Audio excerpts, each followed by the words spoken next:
Munisipyo ng Calasiao, Pangasinan muling nagbalik operasyon matapos ang 3 araw na lockdown. Sundan sa report ni Claire Lacanilaw.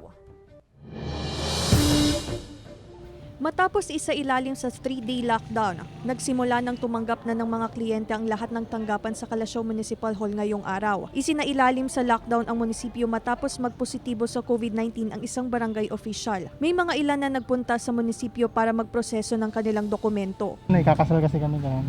Pinaprocess naman yung marriage certificate na. Okay naman.